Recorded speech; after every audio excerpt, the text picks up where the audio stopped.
أعوذ بالله من الشيطان الرجيم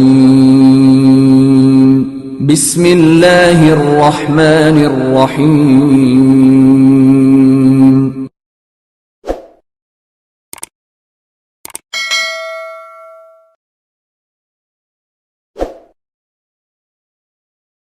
والسلام على عبده ورسوله وحبيبه وصفيه أشرف الأنبياء والمرسلين الذي سمي بالقرآن بالطه وياسين والمزمل والمدثر أبي القاسم محمد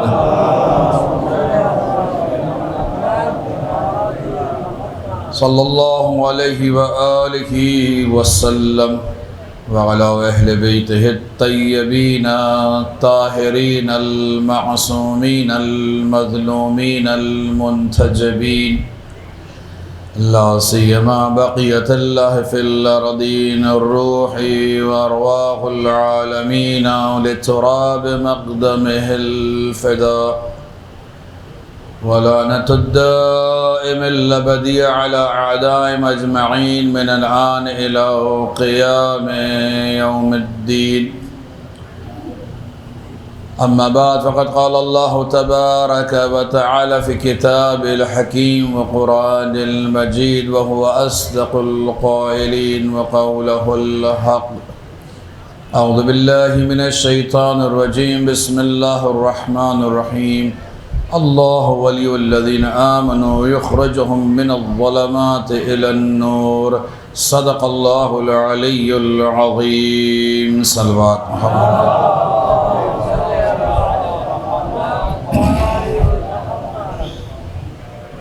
پروردگار عالم نے جو مومنین کے دلوں میں اہل بیت کی نسبت اور بالخصوص امام حسین کی نسبت جو حرارت، گرمی، تپش جو رکھی ہے، یہ حرارت زندوں میں ہوتی ہے. جب انسان مر جاتا ہے تو ٹھنڈا پڑ جاتا ہے، لیکن امام حسین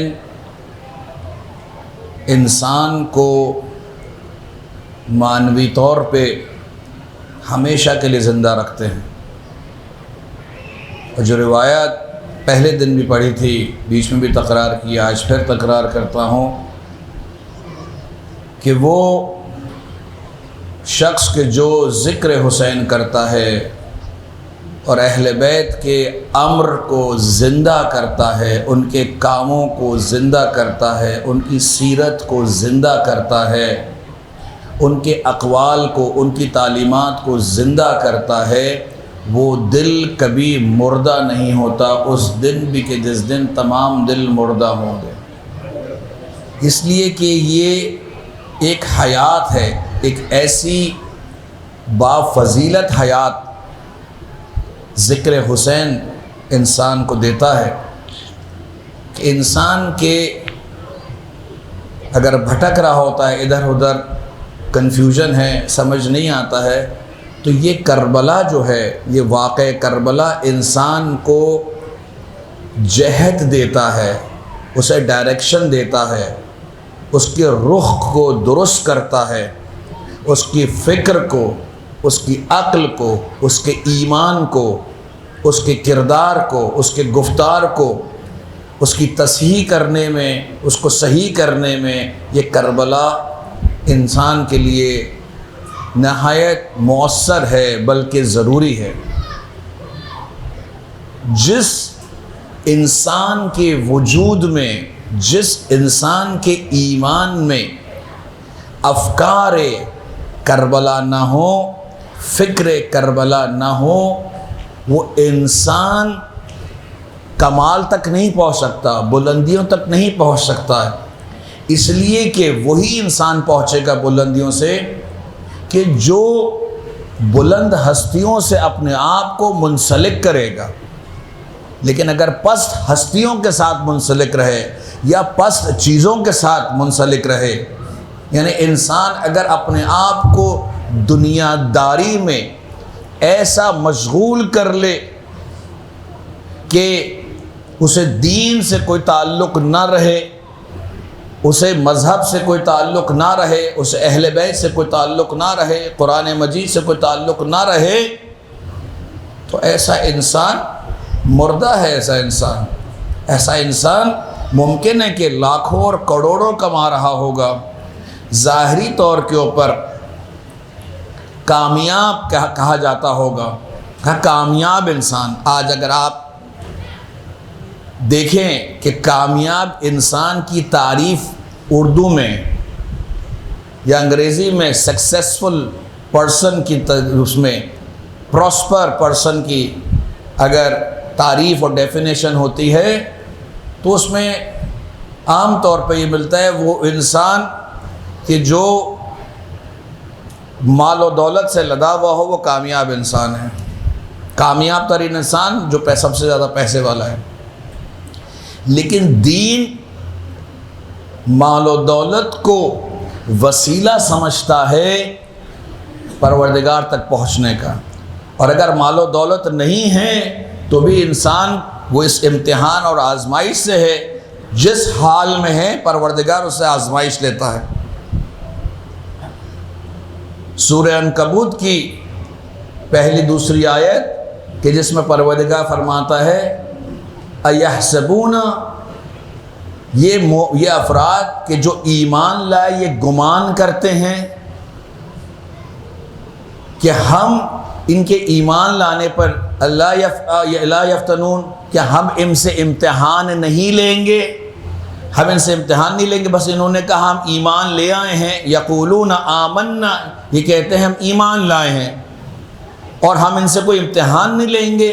نہیں، بالکل ہم ان سے امتحان لیں گے، جیسے ہم نے گزشتہ امتوں سے امتحان لیا تاکہ سچے اور جھوٹے کے درمیان فرق ہو جائے، پتہ چلے کہ عمل سے معلوم ہوگا کہ کون اللہ کی ولایت کو قبول کرتا ہے، کون رسول کی ولایت کو قبول کرتا ہے، کون اہل بیت کی ولایت کو قبول کرتا ہے اور ان کی اطاعت کو قبول کرتا ہے۔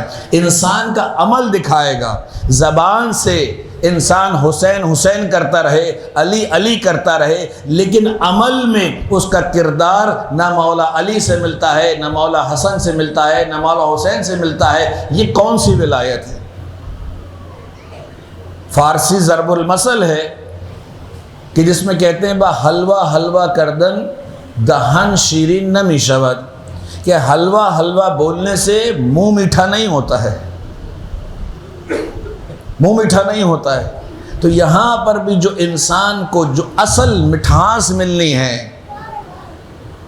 وہ علی کے کردار کو اپنانے سے ہونی ہے، امام حسین کے افکار کو سے اپنے افکار کو مزین کرنے سے ملنی ہے، قرآن کے افکار میں صبغۃ اللہ کہ جسے پروردگار کہتا ہے کہ سب سے زیادہ جو رنگ بہترین ہے وہ اللہ کا رنگ بہترین ہے۔ جب انسان اپنے آپ کو اللہ کے رنگ میں رنگتا ہے، اپنے آپ کو اللہ کے بتائے ہوئے راستے سے اور ہدایات سے مزین کرتا ہے تو وہ انسان پھر رسول اللہ کے نزدیک آئے گا، امیر المومنین کے نزدیک آئے گا۔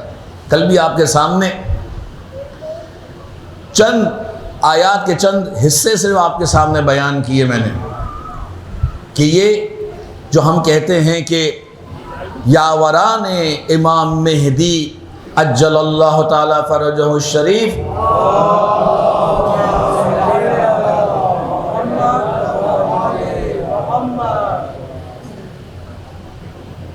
یہ صرف یہ نہیں ہے کہ انہیں تلوار زنی آنی چاہیے، شمشیر زنی آنی چاہیے، بندوق چلانا آنا چاہیے، وہ ایک بہت چھوٹا سا حصہ ہے۔ اصل جنگ جو ہوتی ہے وہ نظریات کی ہوتی ہے، وہ افکار کی ہوتی ہے، اور اس نظریات اور افکار کو کیسے میدان میں لایا جاتا ہے، اس کا حربہ کیا ہوتا ہے۔ اگر کوئی بھی شخص اپنے فلسفے کو، اپنی فکر کو لانا چاہتا ہے تو دو طریقوں سے معاشرے میں لے کر آتا ہے، اور یہ میں نہیں کہہ رہا، آپ فلسفیوں کو اٹھا کے دیکھ لیں، ان فلسفیوں نے کہا ہے کہ اگر معاشرے میں اثر رسوخ پیدا کرنا ہے تو دو چیزوں سے پیدا ہوتا ہے. ایک، تعلیمی نظام کو اس نظریات اور فلسفے کے تحت کر دیا جائے. کچھ سال میں آپ دیکھیں گے کہ آپ کا معاشرہ جو ہے تبدیل ہو جائے گا، کیونکہ جب ہم اسکولوں میں ہم وہی پڑھیں گے، کالج اور یونیورسٹی میں وہی پڑھیں گے جو وہ چاہتے ہیں، تو آہستہ آہستہ 10 سال میں، 15 سال میں، 20 سال میں، 25 سال میں آپ دیکھیں گے نسل کی، آئندہ نسل کی فکر تبدیل ہو گئی. تو ایک ہے تعلیمی نظام میں انحرافات، یا میں یوں کہوں تعلیمی نظام کے ذریعے اثر و رسوخ پیدا کرنا. اور دوسرا کیا ہے کہ جو معاشرے میں کسی بھی نظریات کو، چاہے وہ مثبت ہوں چاہے وہ منفی ہوں، صحیح ہو یا غلط ہو، اس کو پہنچانے کا، اس کو نفوذ پیدا کرنے کا، اس میں ہے کہ معاشرے کی جو رسم و رواج ہیں، جو معاشرے کے جو طور طریقے ہیں، اس کے جو اطوار ہیں، اس کے اندر انحراف پیدا کیا جائے. اس کے اندر، اب اس ثقافت کے اندر، اس فرہنگ کے اندر، اس کلچر کے اندر پینیٹریٹ کیا جائے، نفوذ پیدا کیا جائے. اب اس کلچر میں بول چال بھی آتی ہے، اس میں لباس بھی آتا ہے، اس میں آداب میل جول بھی آتے ہیں، کاروبار کے طریقے بھی آتے ہیں، ٹھیک ہے، ہمسائے کے ساتھ رہنے کے طریقے اور سلیقے بھی آتے ہیں. آپ خود اس بات کو، جو بزرگ بیٹھے ہیں، اس بات کا یہ احساس کریں گے کہ جو تعلقات آج سے 30 سال، 40 سال، 50 سال پہلے محلے والوں کے ہوا کرتے تھے، آج اس طرح کے نہیں ہیں. نہیں بھائی، ہمیں دوسروں کے معاملات میں مداخلت نہیں کرنی چاہیے. پہلے پورا محلہ پوچھتا تھا، بھائی تمہارے گھر میں کیا ہو گیا ہے، کوئی مشکل ہے، کوئی پریشانی ہے، کیوں لڑائی ہو رہی ہے، کیا مسئلہ ہو گیا ہے. پورا محلہ ایک دوسرے کی مدد کرتا تھا. ہاں ٹھیک ہے، اس میں منفی اثرات بھی ہوتے تھے کہ ٹو میں بھی لگے ہوتے تھے، یہ بھی ہے سلسلہ، آج بھی ہے. جو ٹو میں لگنے والے ہیں وہ آج بھی ٹو میں لگے ہوتے ہیں، وہ معلومات کر لیتے ہیں کہ آپ کے گھر میں کیا چل رہا ہے.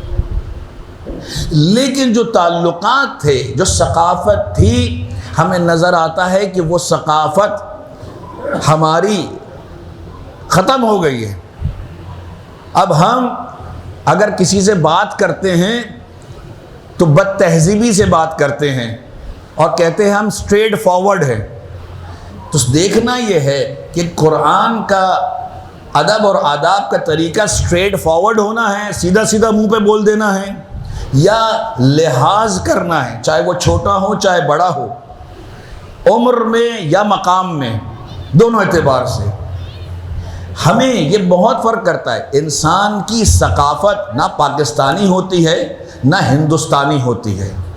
جتنی ثقافتیں ہوتی ہیں وہ نظریات کی بنیاد پر ہوتی ہیں دنیا کے اندر.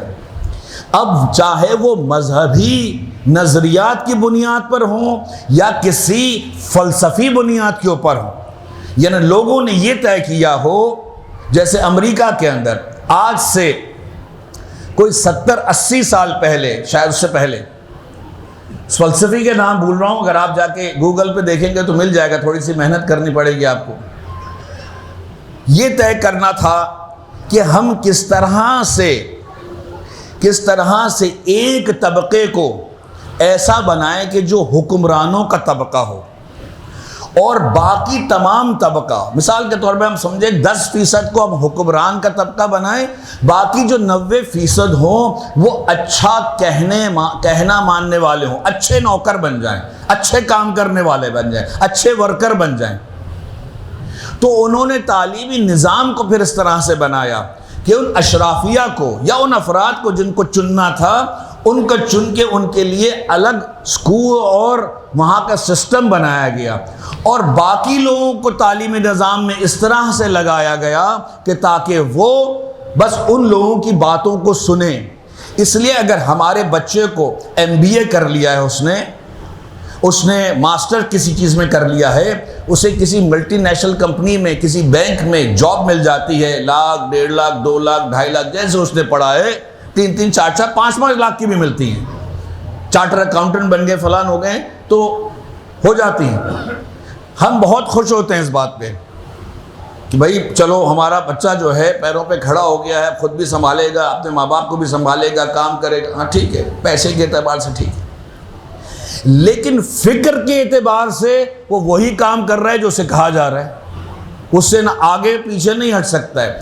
اپنی فکر کو بروئے کار نہیں لا پاتا ہے، بلکہ وہ اپنی فکر کو استعمال کرتا ہے ان چیزوں کے لیے کہ جو اس کمپنی کے اغراض و مقاصد ہیں. اسی لیے ہمارے ہاں نئی کمپنیاں، نئے کاروبار نہیں آتے، اس لیے کہ ہمارے ہاں کاروباری شجاعت کو ختم کر دیا گیا ہے، دبا دیا گیا ہے. حتیٰ وہ کاروباری کمیونٹیز کے جو مشہور تھی کاروبار کے اعتبار سے، آج ان کی ایک بہت بڑی تعداد جو ہے ان کے بچوں کی، ان کے جوانوں کی، وہ اب کاروبار میں نہیں ہیں، نوکریوں میں لگے. ہاں اچھا پڑھ لکھ کے اچھی نوکریوں میں لگے ہوئے ہیں، اچھا کما رہے ہیں، لیکن وہ اس طرح سے پھر انٹرپرینور جسے کہتے ہیں، جسے خلاقیت جو ہوتی ہے انسان کے ذہن کی، وہ ختم ہو جاتی ہے. یہ وہ تمام عناصر ہوتے ہیں کہ جس کی وجہ سے یہ تمام چیزیں ہوتی ہیں. تو یہاں پر ضروری ہے کہ انسان جب اطاعت ولایت اللہ میں، رسول میں، اہل بیت میں آتا ہے تو وہ قدرت فکری اس کی قوی ہو. اگر قدرت فکری قوی نہیں ہوگی تو پھر اس کا ایمان بھی قوی نہیں ہو پائے گا. اس لیے کہ انسان جو یقین پیدا کرتا ہے تو عقل اس کے علم کا فلٹر ہوتا ہے. پہلے وہ معلومات ساری کہاں آتی ہیں؟ فکر میں آتی ہیں. فکر میں آتی ہیں یعنی صرف معلومات جمع ہو جاتی ہیں. پھر جب اس کو انسان سوچتا ہے، سمجھتا ہے، غور و فکر کرتا ہے تو پھر وہ انسان کے یقین میں تبدیل ہوتی ہیں. جب یقین میں تبدیل ہوتی ہیں تو پھر اس کے عمل میں وہ ظاہر ہوتی ہیں. صلوات محمد علیہ محمد.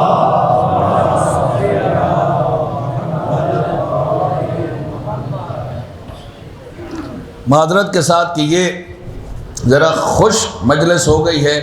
ہم چاہ رہے ہیں کہ اس بات کو جس کا ارادہ کیا کہ ہم یہ سمجھیں اس بات کو کہ یاوران امام مہدی صرف جسمانی قدرت کی بات نہیں ہے کہ انسان یہاں پہ باڈی بلڈنگ کر لے، ویٹ لفٹنگ کر لے، بہت طاقتور ہو جائے تو جو ہے وہ امام کے انصار میں سے ہو جائے گا.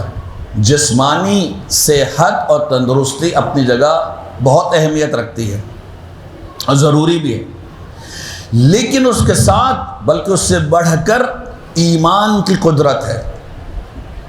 مولا امیر المومنین علی ابن ابی طالب علیہ السلام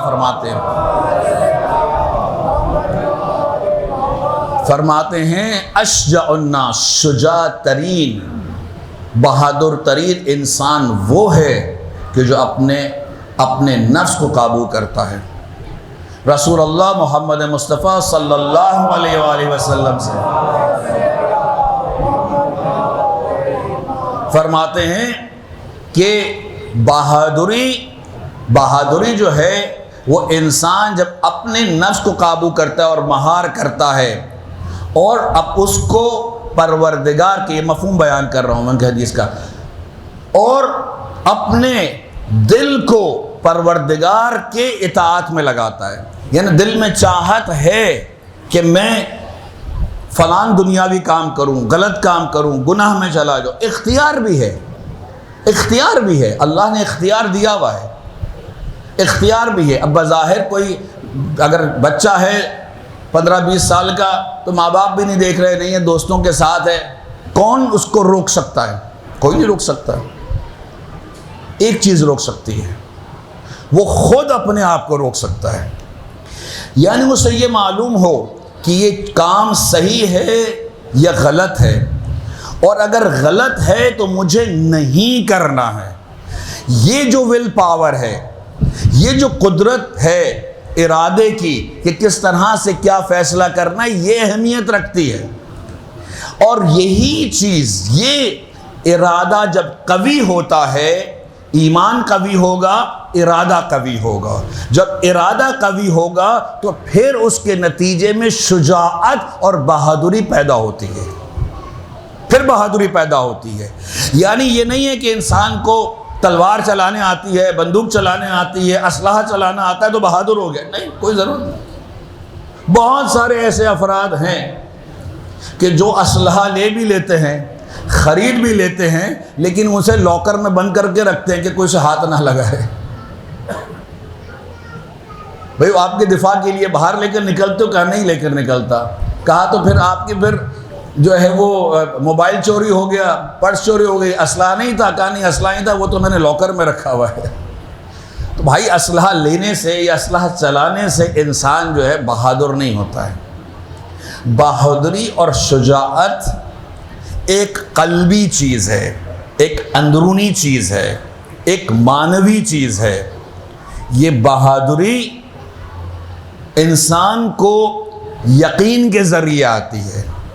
یعنی جب مجھے یقین ہے حسبنا اللہ و نعم الوکیل نعم المولا و نعم النصیر، کہ پروردگار کیا فرماتا ہے کہ یہ افراد کہ جو پھنس گئے تھے احد کے اندر پھنس گئے تھے، اور یہ کہا کہ یہ دوبارہ سے پلٹ کر آئیں گے، ان کو مقابلہ کیسے کیا جائے گا، تو پروردگار نے کہا فکر نہیں کرو، میں ہوں، میں مدد کروں گا تمہارا. لیکن اس بات پہ کہ میں مدد کروں گا تو یہ یقین بھی تو ہونا چاہیے نا کہ پروردگار مدد کرے گا. ہم زبان سے بولتے کہ اللہ مدد کرے گا، ہم زبان سے بولتے کہ مولا مدد کر لے آئیں گے، لیکن دل میں یہ ہوتا ہے کہ پتہ نہیں مدد ہوگی کہ نہیں ہوگی. اس کیفیت کو جب انسان کا یقین مضبوط ہوگا تو پھر توکل بڑھتا ہے. جب توکل بڑھتا ہے، بھروسہ بڑھتا ہے، تو بھروسے کے ساتھ شجاعت آتی ہے. یعنی اگر آپ اکیلے ہیں، کہیں جا رہے ہیں، کسی لڑائی میں جا رہے ہیں، مقابلہ کرنے جا رہے ہیں، آپ کی کیفیت علیحدہ ہوگی. لیکن اگر آپ کے ساتھ آپ کا بھائی، آپ کا دوست ساتھ میں ہو، دو لوگ ساتھ میں ہو، تو اور ڈھارس بن جاتی ہے. کیوں؟ اس لیے کہ آپ کو بھروسہ ہے کہ یہ میرا ساتھ دیں گے. جس طرح سے ان کے وجود سے بھروسہ ہوتا ہے ساتھ دینے کا، اسی طرح سے اللہ پر، رسول پر اور اہل بیت پر بھروسہ کرنا ہوگا ہمیں کہ ہم جب میدان میں جائیں گے تو اللہ کی قدرت ہمارے ساتھ ہوگی، علی کا اور رسول کا ایمان ہمارے ساتھ ہوگا، ان کا سپورٹ ہمارے ساتھ ہوگا. اب چاہے ہم مر جائیں، کٹ جائیں، یا سامنے والے کو زیر کر دیں، فرق نہیں کرتا ہے. یہ دل میں آج حضرت عباس کا دن ہے نا، عام مسائل پڑھے جاتے ہیں. حضرت عباس کی شجاعت، جب یہ افراد پہلے 7 تاریخ کو آئے پانی بند کرنے کے لیے کہ خیموں کو ہٹایا جائے، یہاں سے خیموں کو ہٹایا جائے. ابو الفضل عباس خود اکیلے گئے، پہلی مرتبہ جو گئے، تنہا گئے اکیلے، اور ایک لکیر کھینچ دی. کہا اگر کسی کی جرأت ہے تو اس لکیر کے اس طرف آ جائے. وہاں پر لشکر تھا، یہاں علی کا بیٹا اکیلا کھڑا تھا. ڈر و خوف کیوں نہیں ہے؟ بھئی لشکر آئے گا، مار دے گا، خوف نہیں ہے. کیوں؟ اس لیے کہ اللہ کے راستے میں مر جائیں گے تو بھی کامیاب ہیں، مار دیں گے تو بھی کامیاب ہیں. یعنی مومن کی نشانیوں میں سے، اولیاء خدا کی نشانی میں سے یاوران امام حسین کی کردار میں نظر آتا ہے، اور یاوران امام مہدی کی خصوصیات میں سے یہ ہے کہ ان کے لیے فرق نہیں پڑتا ہے کہ وہ دوسرے کو زیر کر دیں یا خود مارے جائیں اور قربان ہو جائیں. ان کے لیے فتح یابی ہے، کامیابی ہے. اس لیے کہ کامیابی صرف اس دنیا تک محدود نہیں ہے، انسان کی زندگی دنیا تک محدود نہیں ہے، بلکہ اس دنیا میں بھی ہے. تو سارے نتیجے اس دنیا میں نہ لے لیں اور سمجھے کہ یہاں پر ہی کامیابی ہوگی. نہیں، پوری اس زندگی کو دیکھو کہ یہ کامیابی کہاں ملنی ہے. ممکن ہے کہ ظاہری کامیابی نہ مل رہی ہو، لیکن آپ کو وہ کامیابی مل رہی ہو. کس بات کی کامیابی؟ اللہ کی اطاعت کی کامیابی. اللہ کے راہ میں چلے، مارے گئے، ختم، شہید ہو گئے. یہی وہ افراد ہیں جس کے لیے پروردگار نے کہا ہے کہ وہ افراد ہیں انہیں مردہ نہ کہو، یہ زندہ ہیں اور اپنے پروردگار کی بارگاہ میں رزق حاصل کرتے ہیں. رزق حاصل کرتے ہیں، زندہ ہیں یہ افراد. کیوں؟ اس لیے کہ انہوں نے اپنی جان فنا فی اللہ کر دی، اللہ کی راہ میں دے دی. یہ ہے شجاعت. ایک عنصر جو اہم ہے اولیاء خدا کے لیے وہ ہے شجاعت، بہادری. یہ بہادری جب انسان اپنا تزکیہ نفس کیا ہوا ہوتا ہے اور اس کا بھروسہ اور ہم و غم سارا کے سارا پروردگار سے ہوتا ہے، توسل کرتا ہے وہ اہل بیت سے. مشکل میں وہ لوگوں کے دروں پہ نہیں جاتا، گھروں پہ نہیں جاتا، وہ ایک در پہ جاتا ہے جہاں پر اسے یقین ہے کہ اس کی مشکل ہو جائے گی، اور وہ در اہل بیت ہے. وہ در اہل بیت ہے. وہ کبھی توسل کرتا ہے مولا علی سے، کبھی توسل کرتا ہے جناب زہرا سے، کبھی توسل کرتا ہے امام حسن سے، کبھی امام حسین سے، کبھی توسل کرتا ہے سید الساجدین سے، کبھی توسل کرتا ہے امام زمانہ سے، کبھی امام موسیٰ کاظم سے، کبھی امام رضا سے. ہر امام سے وہ توسل کرتا ہے. کبھی پورے اہل بیت سے توسل کرتا ہے، کبھی قرآن سے توسل کرتا ہے، وسیلہ قرار دیتا ہے، پروردگار کو واسطہ قرار دیتا ہے. کیوں؟ اسے معلوم ہے کہ جب لوگوں کے گھروں پر جائے گا تو معلوم نہیں کچھ ملے گا یا نہیں ملے گا، لیکن اس در سے مل جائے گا. یہ وہ در ہے کہ جو مانگو گے مل جائے گا. اگر اولاد مانگنی ہے تو اولاد ملے گی، رزق مانگنا ہے تو رزق ملے گا، اگر مال مانگنا ہے تو مال ملے گا. لیکن اگر حلم مانگنا ہے، صبر مانگنا ہے، علم مانگنا ہے، قدرت مانگنی ہے، معنویت مانگنی ہے، تو بھی اسی در سے ملے گی، کسی اور در سے نہیں ملے گی. ممکن ہے کہ روٹی کہیں اور سے مل جائے، ممکن ہے کہ کپڑا کہیں اور سے مل جائے، لیکن جو چیز کسی اور در سے کبھی نہیں ملے گی وہ معنویت ہے، وہ عشق خدا ہے، وہ علم ہے، وہ فضل ہے، وہ کرامت ہے، وہ شرافت ہے، وہ شجاعت ہے جو دوسرے گھروں پہ کبھی نہیں ملے گی، وہ صرف در اہل بیت پر ملے گی.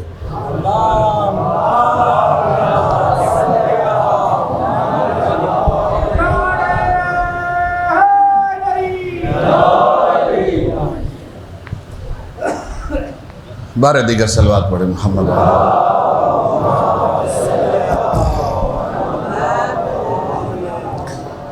عزیزان گرامی،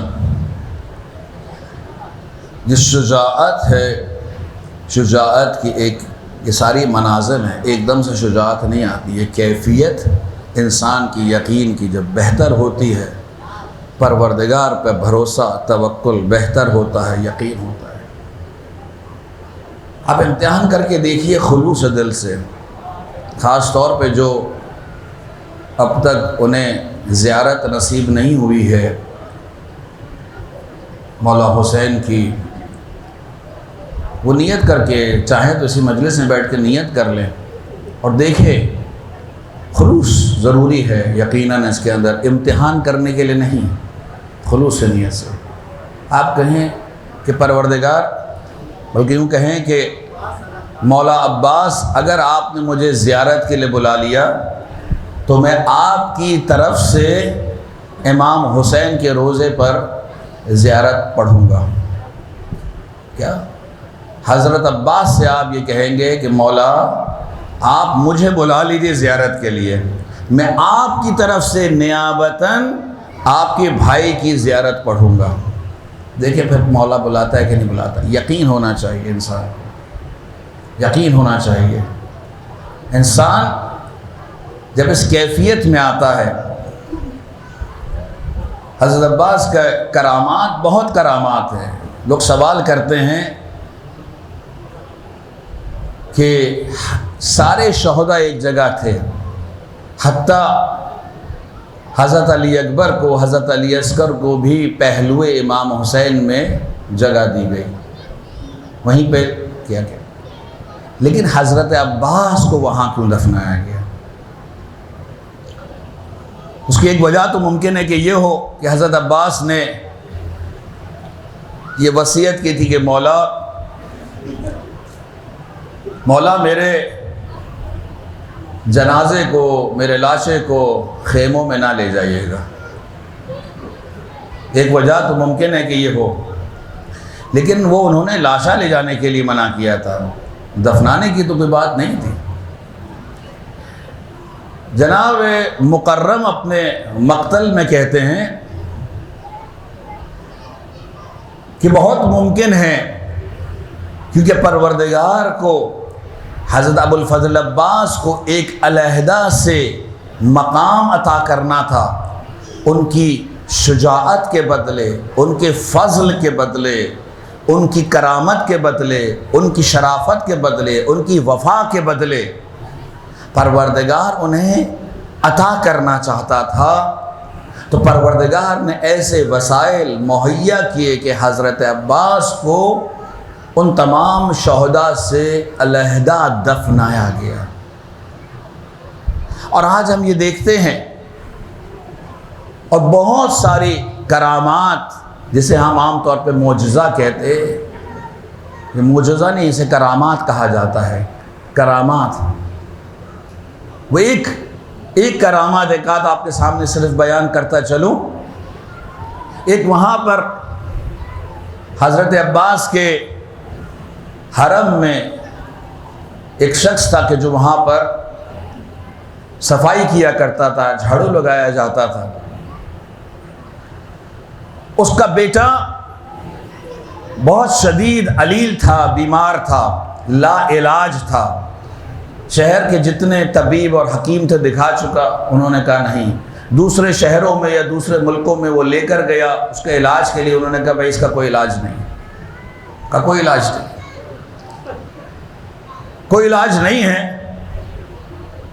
وہ رو رہا تھا، پریشان تھا۔ تو ایک شخص نے آ کر کہا کہ بھائی کیا ہو گیا؟ کہا یہ میرا بچہ ہے، جوان بچہ ہے میرا، یہ لا علاج ہے، بہت نزدیک ہے کہ یہ اس دنیا سے چلا جائے۔ کہا تم تو حرم حضرت عباس میں جھاڑو دیتے ہو، صفائی کرتے ہو؟ کہا ہاں۔ کہا تو پھر حضرت عباس کے ساتھ ہوتے ہوئے تم کہیں اور جا رہے ہو؟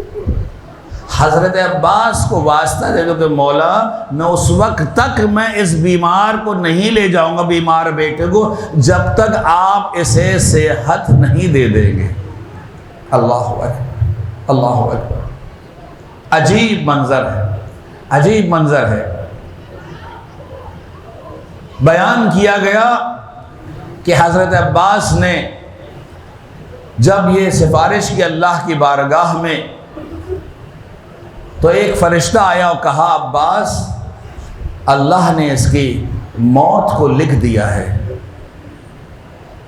کہا نہیں، تم جا کے دوبارہ سفارش کرو، اللہ نے کہا ہے جو میرے پاس آئے گا میں اس کو شفا دوں گا۔ دوسرا فرشتہ آتا ہے، کہا کہ نہیں عباس اس کی عمر دراز نہیں ہو سکتی ہے۔ کہا اچھا ٹھیک ہے، مجھے رسول اللہ کے پاس لے چلو۔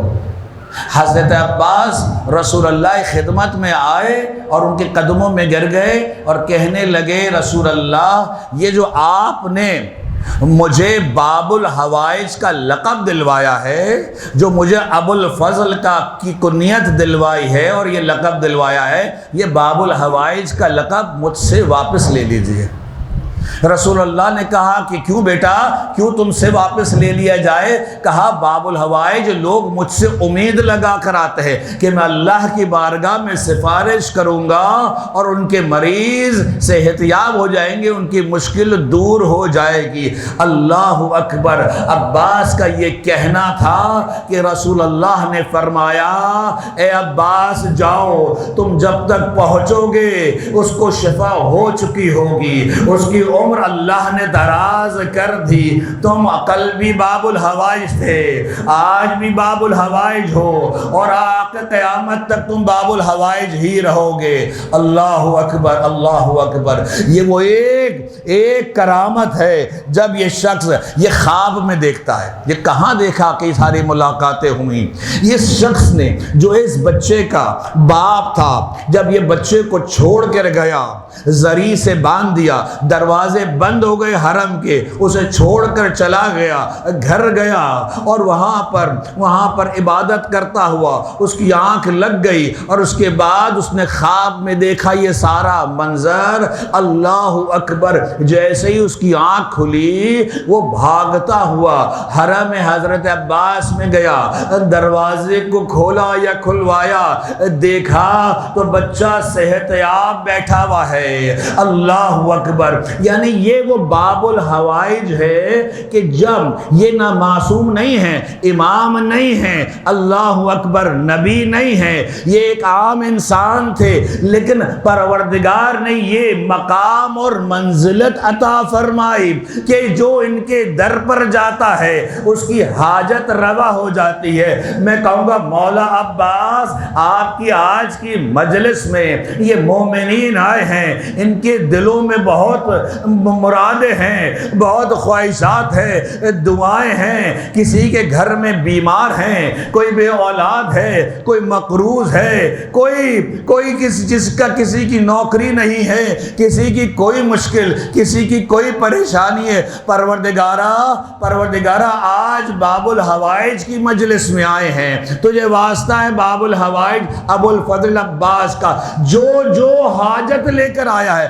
پروردگار اس کی حاجت کو قبول فرما، پروردگار اس کی مشکل کو آسان فرما۔ اے باب الحوائج، آج آپ کے در سے ہم متوسل ہیں، آپ کے در سے متوسل ہے۔ اللہ اکبر، عجیب معجزات ہے، عجیب کرامات ہے، بے تحاشا چیزیں بیان ہوئی ہیں۔ عربوں میں ایک وہاں پر ایک زمانے میں ایک رواج ہوتا تھا کہ جب کسی کی شادی ہوا کرتی تھی تو وہ پہلے جو ہے حضرت ابو الفضل عباس کی بارگاہ میں آتا تھا، زیارت کرتا تھا، اور اس کے بعد جو ہے وہ جاتا تھا، کہیں اور جاتا تھا، اللہ اکبر، اپنے گھر چلا جاتا تھا اس کے بعد۔ لیکن یہاں پر ایک نوجوان دلہا دلہن راستے میں آ رہے تھے، ڈاکوؤں نے تمام ان کا مال چھین لیا اور اس نوجوان کی دلہن کو بھی اغوا کر کے لے گئے۔ یہ نوجوان ابو الفضل عباس کی بارگاہ میں آیا، ابو الفضل عباس کی بارگاہ میں آیا اور کہنے لگا، مولا ہم تو آپ کے پاس آ رہے تھے، مولا مجھے نہیں معلوم، میرا مال تو چلا گیا لیکن میری زوجہ کو بھی اغوا کر کے لے گئے۔ پروردگار، حضرت عباس، آپ کو آپ کی بہن کی عزت کا واسطہ میری زوجہ کی عزت کو محفوظ رکھیے گا۔ یہ کہنا تھا کہ دوسرے لمحے کیا دیکھتا ہے وہ نوجوان کہ وہ لڑکی وہاں پر پہنچ جاتی ہے، کہا اللہ اکبر۔ جب یہ بات کہی تو اس نے اپنی زوجہ سے پوچھا، ارے تم کیسے آ گئی، تم واپس کیسے آ گئی؟ کہا جب ان لوگوں نے مجھے اغوا کر لیا تو میں نے بھی حضرت ابو الفضل عباس سے توسل کیا اور میں نے کہا آپ کو واسطہ ہو جناب زینب کا، میری عزت پامالی سے بچا لیجئے گا۔ یہ سننا تھا کہ ان میں سے ایک ڈاکو تھا، وہ گھبرا گیا، پریشان ہو گیا، فوراً لا کے ابو الفضل عباس کے بارگاہ میں مجھے چھوڑ دیا۔ یہ وہ کرامات ہیں، یہ صرف مثالیں دے رہا ہوں، ورنہ کراماتیں بہت ہیں جو ابو الفضل عباس کی تھی، لیکن ابو الفضل عباس کی یہ کراماتیں، یہ پھر میں کہوں گا، یہ ابو الفضل عباس کی کرامتوں، ان کے فضل کا صرف ایک چھوٹا سا نمونہ ہے جسے ہم دیکھتے ہیں۔ ابو الفضل عباس کون ہے؟ جسے امیر المؤمنین نے مانگا، یعنی جب اب جناب زہرا کا وصال ہو گیا، ان کی شہادت ہو گئی، تو اس کے بعد امیر المؤمنین نے اپنے بھائی سے کہا کہ مجھے ایسی شجاع خاتون سے، ایسے خاندان سے مجھے شادی کرنی ہے جس کے بطن سے ایک بہادر پیدا ہو۔ اللہ اکبر۔ کیوں؟ آگے جا کر بیان کرتے ہیں کب بیان کرتے ہیں؟ اللہ اکبر۔ ایک وقت آیا کہ جہاں پر سن ان کی کوئی 3-4 برس کی تھی، امام حسین نے کہا عباس ذرا پانی تو لے آؤ، عباس ذرا پانی تو لے آؤ۔ عباس گئے، پانی لے کر آئے، راستے میں چھلک گیا، ان کے ہاتھوں پر پانی گر گیا۔ میرے مولا علی بھی وہاں بیٹھے تھے، مولا علی نے عباس کا ہاتھ چوم لیا۔ عباس آج تو تم اس قابل ہو کہ تم پانی پلا رہے ہو اپنے بھائی کو، لیکن ایک وقت آئے گا کہ جب یہ ہاتھ نہ ہوں گے پانی پلانے کے لیے۔ اجرکم علی اللہ، اجرکم علی اللہ۔ ہاں، اللہ اکبر، اللہ اکبر، اللہ اکبر۔ میرے مولا کوفے سے جا رہے تھے، رات کا وقت تھا، جناب زینب بھی ان کے ساتھ تھی، ایک جگہ بازار میں پہنچے تو کہا بیٹا ذرا اپنے محمل کے پردے کو ذرا ہٹاؤ اور دیکھو کہ یہ کوفے کا بازار ہے۔ کہا بابا خواتین کا بازار میں کیا کام، آپ بھیا حسن اور حسین کو یہ جگہیں دکھائے۔ کہا نہیں بیٹی، اس بازار کو یاد رکھنا، ایک دن تمہیں اسی بازار میں لایا جائے گا، بیٹی تمہیں اسی بازار میں لایا جائے گا۔ تو کہا بابا تو پھر مجھے کیا فکر ہے، میرے بھائی ہوں گے حسن اور حسین اور عباس ہوں گے۔ کہا بیٹی جس دن تمہیں بازار میں لایا جائے گا، نہ حسن ہوں گے، نہ حسین ہوں گے، نہ عباس ہوں گے۔ اجرکم علی اللہ، اجرکم علی اللہ۔ عزیزان گرامی، عباس کی شجاعت صرف تلوار زنی میں نہیں، شمشیر زنی میں نہیں ہے۔ یہ انسان سمجھتا ہے کہ تلوار چلانے میں، عباس کی شجاعت ہے اصل اطاعت مولا میں۔ جیسے امام نے فرمایا اسی کام کو کرنا ہے۔ اللہ اکبر۔ وہ منظر آپ نے یاد ہوگا جب میرے مولا حسن کا جنازہ اٹھا کے لے جایا جا رہا تھا اور نانا کے پہلو میں دفنانے جا رہے تھے تو تیروں کی بارش ہو گئی۔ ارے جنازے کو پھر زخمی کر دیا گیا، ایک دفعہ زہر دے کے شہید کیا، پھر تیر مار کے روکا گیا۔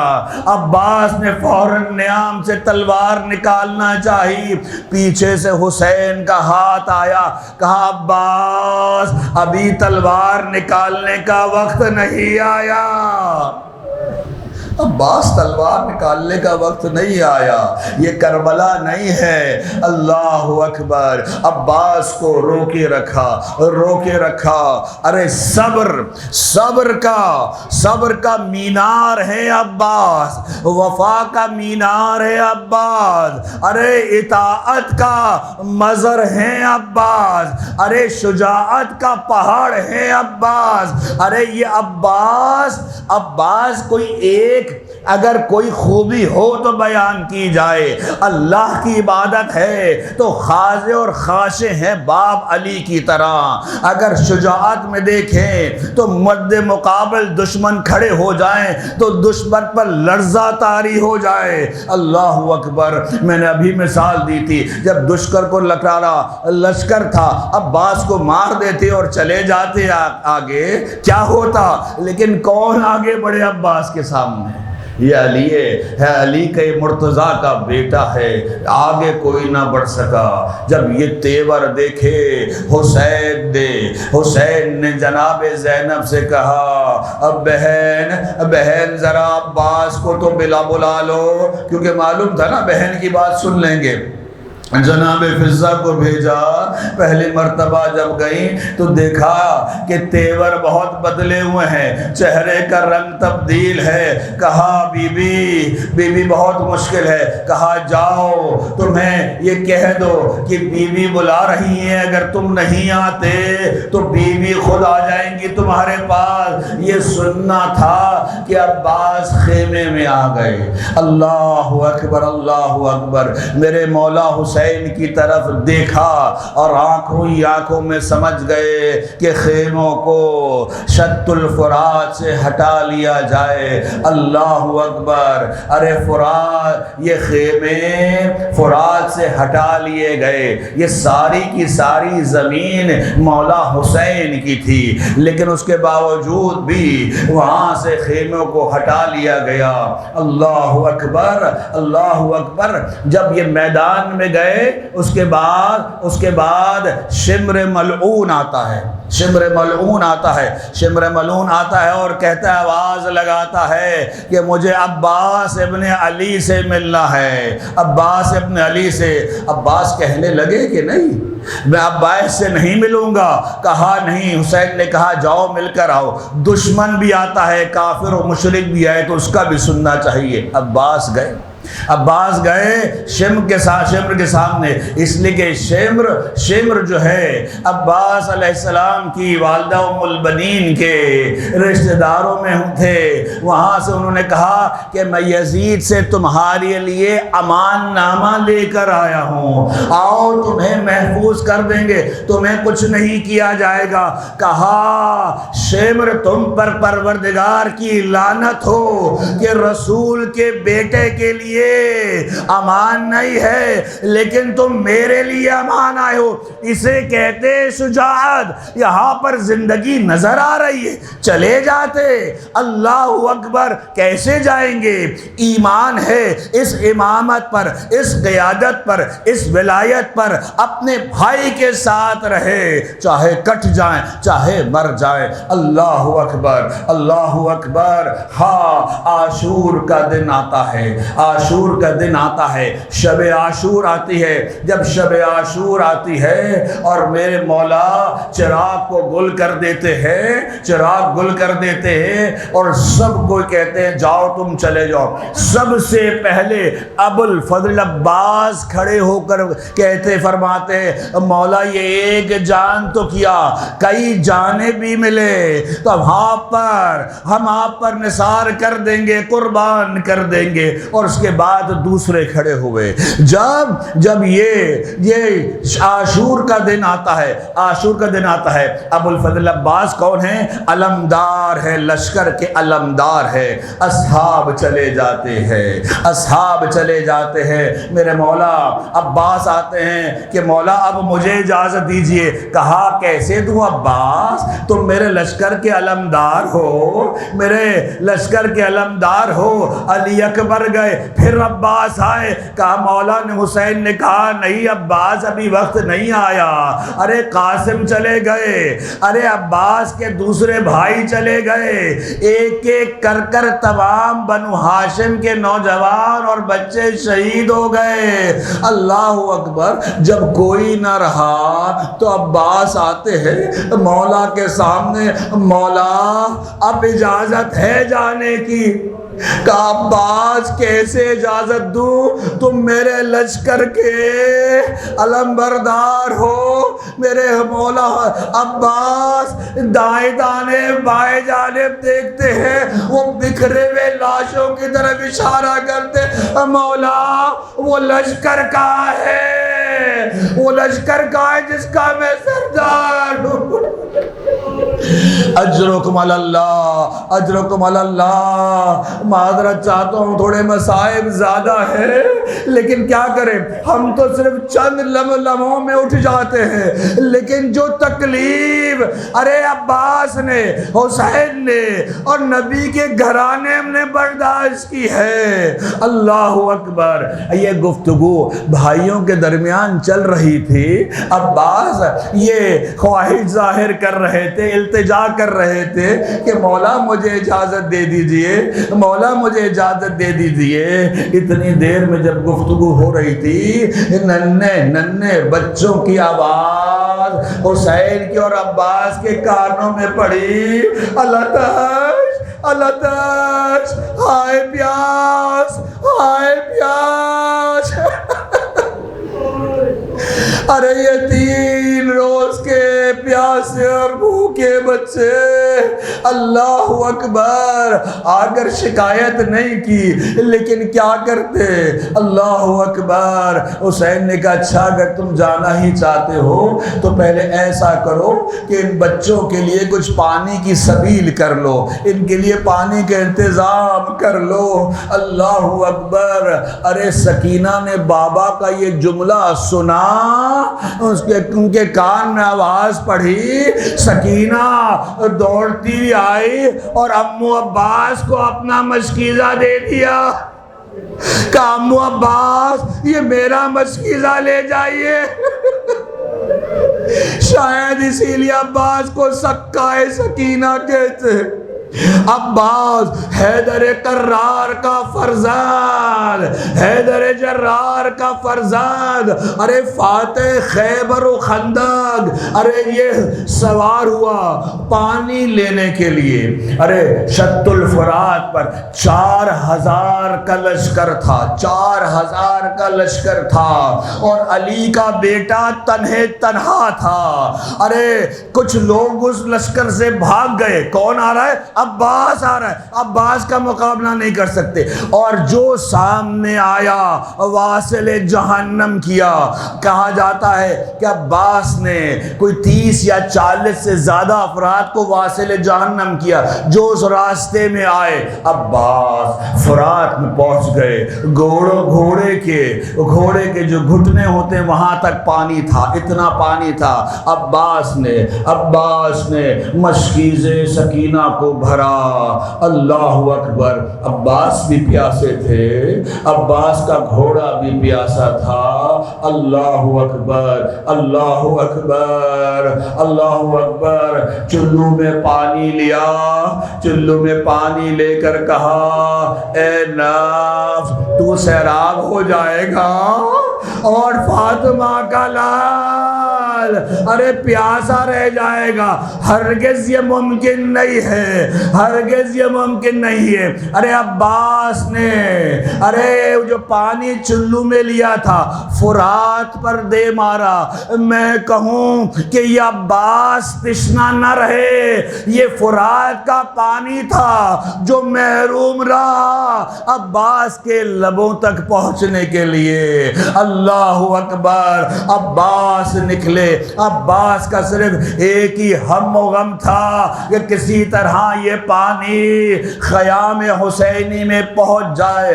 دشمن کو یہ معلوم ہو گیا تھا کہ عباس کا مقابلہ روبرو نہیں کر سکتے، ایک لعین دائیں طرف دوسرا لعین بائیں طرف چھپ گیا۔